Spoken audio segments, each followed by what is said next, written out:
जैसा कि आप प्रेमचंद द्वारा लिखित निर्मला उपन्यास को सुन रहे हैं, कल यानी पिछले वीडियो में आपने प्रेमचंद द्वारा लिखित निर्मला उपन्यास का पहला भाग को सुना। आज दूसरा भाग आप देखने जा रहे हैं।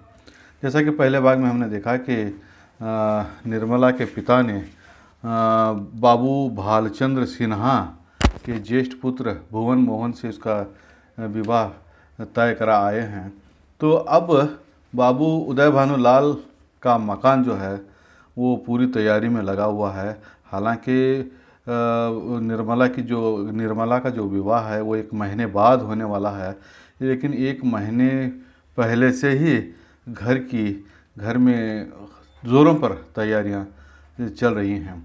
बरामदे में सुनार के हथौड़े और कमरे में दर्जी की सुइयां चल रही हैं। सामने नीम के नीचे बड़ी चारपाइयाँ बनाए रही हैं। खपरेल में हलवाई के लिए भट्टा खोदा गया है। मेहमानों के लिए अलग एक मकान ठीक किया गया है। यह प्रबंध किया जा रहा है कि हर एक मेहमान के लिए एक एक चारपाई, एक एक कुर्सी और एक एक मेज़ हो। हर 3 मेहमानों के लिए एक एक कहार रखने की तजवीज़ हो रही है।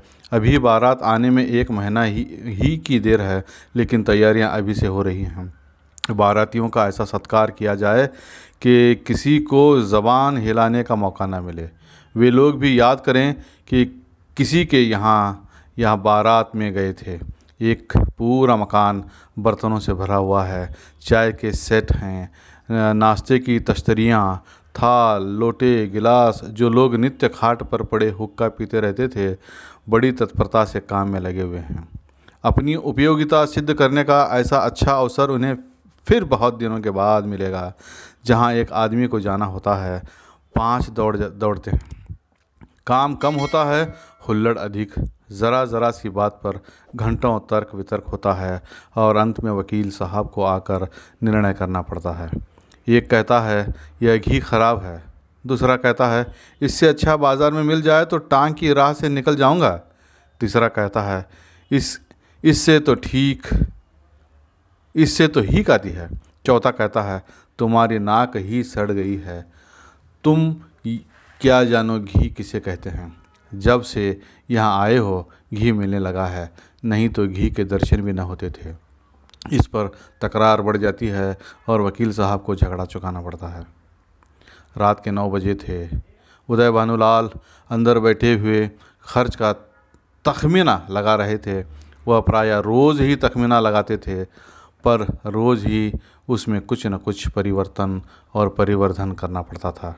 सामने कल्याणी भवें सिकुड़े हुए खड़ी थी। बाबू साहब ने बड़ी देर के बाद सिर उठाया और बोले 10,000 से कम नहीं होता, बल्कि शायद और बढ़ जाए। कल्याणी कहती है 10 दिन में 5,000 से 10,000 हुए, 1 महीने में तो शायद 1 लाख की नौबत आ जाए। उदय भानु कहते हैं क्या करूं, जग हंसाई भी तो अच्छी नहीं लगती। कोई शिकायत हुई तो लोग कहेंगे नाम बड़े दर्शन छोटे। फिर जब वह मुझसे दहेज 1 पाई नहीं लेते तो मेरा भी यह कर्तव्य है कि मेहमानों के आदर सत्कार में कोई और बात उठा न रखूं। कल्याणी कहती है जब से ब्रह्मा ने सृष्टि रची तब से आज तक कभी बारातियों को कोई प्रसन्न नहीं रख सका। उन्हें दोष निकालने और निंदा करने का कोई न कोई अवसर मिल ही जाता है। जिसे अपने घर सूखी रोटियां भी मुयस्सर नहीं, वह भी बारात में जाकर तानाशाह बन पड़ता है। तेल खुशबूदार नहीं, साबुन टके सेर का जाने कहाँ से बटोर लाए। कहार बात नहीं सुनते, लाटनें धुआं देती हैं, कुर्सियों में खटमल हैं, चारपाइयाँ ढीली हैं, जनवासे की जगह हवादार नहीं। ऐसी हज़ारों शिकायतें होती रहती हैं। उन्हें आप कहाँ तक रुकिएगा।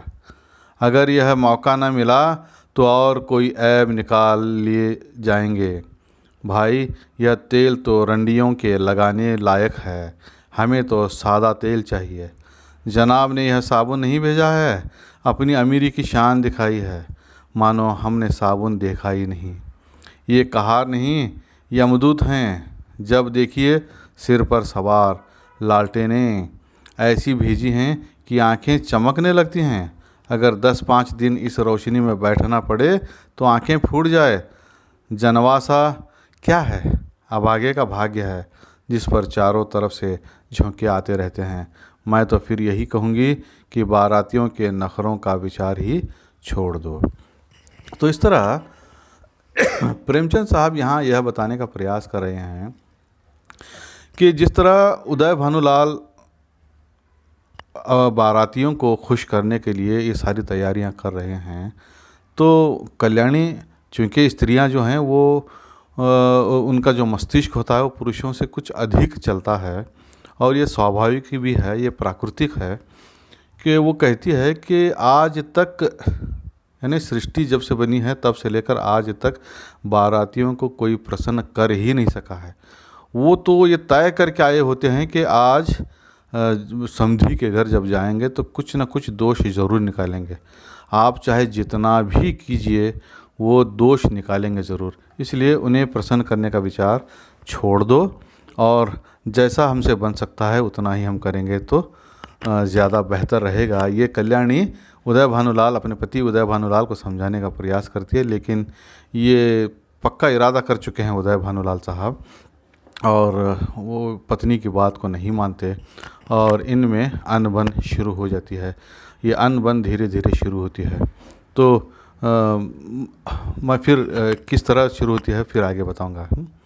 उदय भानु कहते हैं, तो आखिर तुम मुझे क्या करने को कहती हो?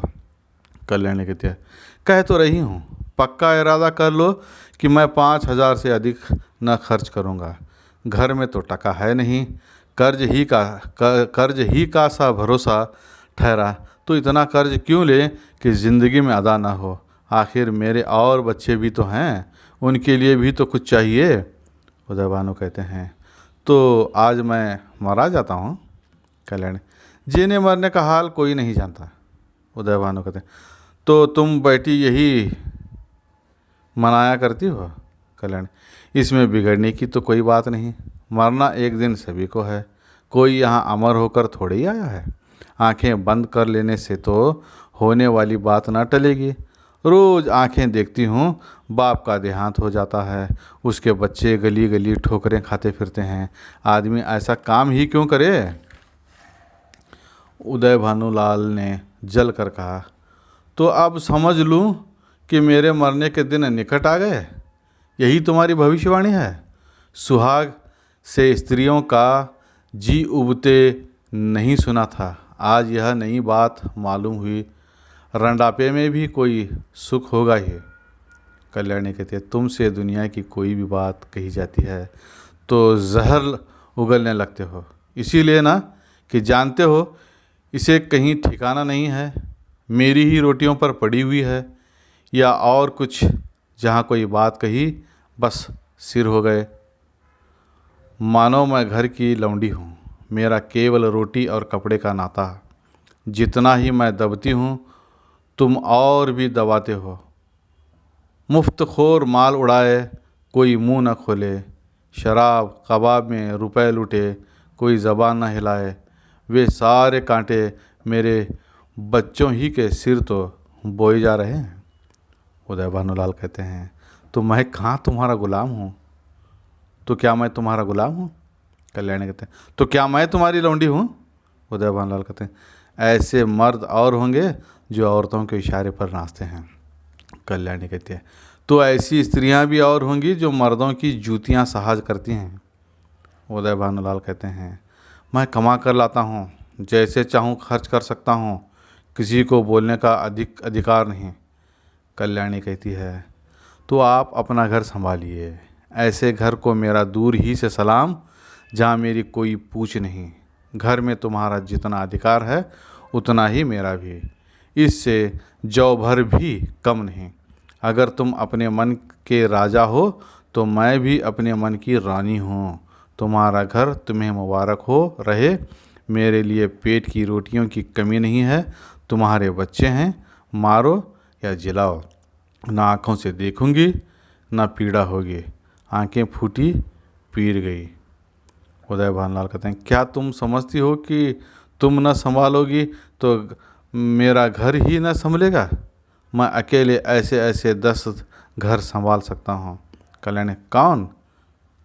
अगर आज के महीनवें दिन मिट्टी में न मिल जाए तो कहना कोई कहती थी। यह कहते कहते कल्याणी का चेहरा तमतमा उठा। वह झमक कर उठी और कमरे के द्वार की ओर चली। वकील साहब मुकदमों में तो खूब मीन मेख निकालते थे, लेकिन स्त्रियों के स्वभाव का उन्हें कुछ यूं ही सा ज्ञान था। यही एक ऐसी विद्या है जिसमें आदमी बूढ़ा होने पर भी कोरा रह जाता है। अगर वे अब भी नरम पड़ जाते और कल्याणी का हाथ पकड़कर बिठा लेते तो शायद वह रुक जाती, लेकिन आपसे यह तो हो न सका। उल्टे चलते चलते एक और चरखा दिया। बोले, मैके का घमंड होगा। कल्याणी ने द्वार पर रुककर पति की ओर लाल लाल नेत्रों से देखा और बिफर कर बोली, मैके वाले मेरे तकदीर के साथी नहीं हैं, और न मैं इतनी नीच हूँ कि उनकी रोटियों पर जा पड़ूँ। उदयभान, तब कहाँ जा रही हो? कल्याणी कहती है, तुम यह पूछने वाले कौन होते हो? ईश्वर की सृष्टि में असंख्य प्राणियों के लिए जगह है, क्या मेरे लिए ही जगह नहीं है? यह कहकर कल्याणी कमरे के बाहर निकल गई। आंगन में आकर उसने एक बार आकाश की ओर देखा, मानो तारागण को साक्षी दे रही है कि मैं इस घर से कितनी निर्दयता से निकाली जा रही हूँ। रात के 11 बज गए थे। घर में सन्नाटा छा गया था। दोनों बेटों की चारपाई उसी के कमरे में रहती थी। वह अपने कमरे में आई, देखा चंद्रभानु सोया है। सबसे छोटा सूर्यभानु चारपाई पर उठ बैठा है। माता को देखते ही वह बोला, तुम तां गई थी अम्मा? कल्याणी दूर ही से खड़े खड़े बोली, कहीं तो नहीं बेटा, तुम्हारे बाबूजी के पास गई थी। सूर्यभानु, तुम तली दई, मुझे अकेले दल लगता था, तुम क्यों तली दई थी, बताओ? यह कहकर बच्चे ने गोद में चढ़ने के लिए दोनों हाथ फैला दिए। कल्याणी अब अपने को न रोक सकी। मात्र स्नेह से के सुधा प्रवाह से उसका संतप्त हृदय परिपल्लवित हो गया। हृदय के कोमल पौधे जो क्रोध के ताप से मुरझा गए थे फिर हरे हो गए। आंखें सजल हो गई। उसने बच्चे को गोद में उठा लिया और छाती से लगाकर बोली, तुमने पुकार क्यों नहीं लिया बेटा? सूर्यभानु, पुतालता तो ता, तुम थुनती न थी, बताओ अब तो कभी न जाओगी? कल्याणी कहती है, नहीं भैया, अब नहीं जाऊंगी। यह कहकर कल्याणी सूर्यभानु को लेकर चारपाई पर लेटी। माँ के हृदय से लिपटते ही बालक निशंक होकर सो गया। कल्याणी के मन में संकल्प विकल्प होने लगे। पति की बातें याद आती तो मन होता घर को तिलांजलि देकर चली जाऊं, लेकिन बच्चों का मुंह देखती तो वात्सल्य से चित्त गदगद हो जाता। बच्चों को किस पर छोड़ कर जाऊं? मेरे इन लालों को कौन पालेगा? ये किसके होकर रहेंगे? कौन प्रातःकाल इन्हें दूध और हलवाई खिलाएगा? कौन इनकी नींद सोएगा? कौन इनकी नींद जागेगा? बेचारे कौड़ी के 3 हो जाएंगे। नहीं प्यारो, मैं तुम्हें छोड़कर नहीं जाऊंगी। तुम्हारे लिए सब कुछ सह लूँगी। निरादर, अपमान, जली कटी, खरी खोटी, झुड़की झिड़की सब तुम्हारे लिए सहूँगी। कल्याणी तो बच्चों को लेकर लेटी, पर बाबू साहब को नींद न आई। उन्हें चोट करने वाली बातें बड़ी मुश्किल से भूलती थी। उफ़, यह मिजाज, मानो मैं ही उनकी स्त्री हूँ। बात मुंह से निकलनी मुश्किल है। अब मैं इनका ग़ुलाम होकर रहूं? घर में अकेली यह रहें और बाकी जितने अपने बेगाने हैं सब निकाल दिए जाएं। जला करती हैं, मनाती हैं कि यह किसी तरह मरे तो मैं अकेली आराम करूं। दिल की बात मुंह से निकल ही जाती है, चाहे कोई कितना ही छिपाए। कई दिन से देख रहा हूं, ऐसे ही जली कटी सुनाया करती है। मैके का घमंड होगा, लेकिन वहाँ कोई भी न पूछेगा। अभी सब आओ भगत करते हैं। तब जाकर सिर पड़ जाएंगी तो आटे दाल का भाव मालूम हो जाएगा। रोती हुई आएंगी, वाह रे घमंड, सोचती हैं मैं ही यह गृहस्थी चलाती हूँ, अभी 4 दिन को कहीं चला जाऊँ तो मालूम हो जाए सारी शेखी किरकिरी हो जाएगी। एक बार इनका घमंड तोड़ ही दूँ, ज़रा वैदव्य का मज़ा भी चखा दूँ। न जाने इनकी हिम्मत कैसे पड़ती है कि मुझे यूँ कोसने लगती हैं। मालूम होता है प्रेम इन्हें छू नहीं गया, या समझती हैं यह घर से इतनी चिमटा हुआ है कि इसे चाहे कितना जितना कोसूं टलने का नाम न लेगा। यही बात है, पर यहाँ संसार से चिमटने वाले जीव नहीं हैं। जहन्नुम में जाए यह घर जहाँ ऐसे प्राणियों से पाला पड़े। घर है या नर्क? आदमी बाहर से थका मांदा आता है तो उसे घर में आराम मिलता है। यहाँ आराम के बदले कोसने सुनने पड़ते हैं। मेरी मृत्यु के लिए व्रत रखे जाते हैं। यह है 25 वर्ष के दाम्पत्य जीवन का अंत। बस चल ही दूँ। जब देख लूँगा इनका सारा घमंड धुल में मिल गया और मिजाज ठंडा हो गया तो लौट आऊँगा। 4-5 दिन काफ़ी होंगे। लो, तुम भी याद करोगी कि किसी से पाला पड़ा था। यही सोचते हुए बाबू साहब उठे, रेशमी चादर गले में डाली, कुछ रुपए लिए, अपना कार्ड निकाल कर दूसरे कुर्ते की जेब में रखा, छड़ी उठाई और चुपके से बाहर निकले। सब नौकर नींद में मस्त थे। कुत्ता आहट पाकर चौंक पड़ा और उनके साथ हो लिया। पर यह कौन जानता था कि यह सारी लीला विधि के हाथों रची जा रही है। जीवन रंगशाला का वह निर्दयी सूत्रधार किसी अगम्य गुप्त स्थान पर बैठा हुआ अपनी जटिल क्रूर क्रीड़ा दिखा रहा है। यह कौन जानता था कि नकल असल होने जा रही है, अभिनय सत्य का रूप ग्रहण करने वाला है। निशा ने इंदु को परास्त करके अपना साम्राज्य स्थापित कर लिया था। उसकी पैशाचिक सेना ने प्रकृति पर आतंक जमा रखा था। सद्वृत्तियाँ मुँह छिपाए खड़ी थी और कुवृत्तियाँ विजयी गर्व से इठलाती फिरती थी। वन में वन्य जंतु शिकार की खोज में विचर रहे थे और नगरों में नर पिशाच गलियों में मंडराते फिरते थे। बाबू उदय भानुलाल लपके हुए गंगा की ओर चले जा रहे थे। उन्होंने अपना कुर्ता घाट के किनारे रखकर 5 दिन के लिए मिर्ज़ापुर चले जाने का निश्चय किया था। उनके कपड़े देखकर लोगों को डूब जाने का विश्वास हो जाएगा। कार्ड कुर्ते की जेब में था, पता लगाने में कोई दिक्कत ना हो सकती थी। दम के दम में सारे शहर में खबर मशहूर हो जाएगी। 8 बजते बजते तो मेरे द्वार पर सारा शहर जमा हो जाएगा।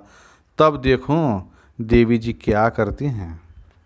यही सोचते हुए बाबू साहब गलियों में से चले जा रहे थे। सहसा उन्हें अपने पीछे किसी दूसरे आदमी के आने की आहट मिली। समझे कोई होगा, आगे बढ़े। लेकिन जिस गली में वह मुड़ते उसी तरफ यह आदमी भी मुड़ता था। तब बाबू साहब को आशंका हुई कि यह आदमी मेरा पीछा कर रहा है। ऐसा आभास हुआ कि इसकी नीयत साफ नहीं है। उन्होंने तुरंत जेबी लालटेन निकाली और उसके प्रकाश में उस आदमी को देखा। एक बलिष्ठ मनुष्य कंधे पर लाठी रखे चला आता था। बाबू साहब उसे देखते ही चौंक पड़े। यह शहर का छटा हुआ बदमाश था। 3 साल पहले उस पर डाके का अभियोग चला था। उदय भानुलाल ने उस मुकदमे में सरकार की ओर से पैरवी की थी और इस बदमाश को 3 साल की सज़ा दिलाई थी। तभी से वह इनके खून का प्यासा हो रहा था। कल ही वह छूट कर आया था। आज दैवात बाबू साहब अकेले रात को दिखाई दिए तो उसने सोचा यह इनसे दाव चुकाने का अच्छा मौका है।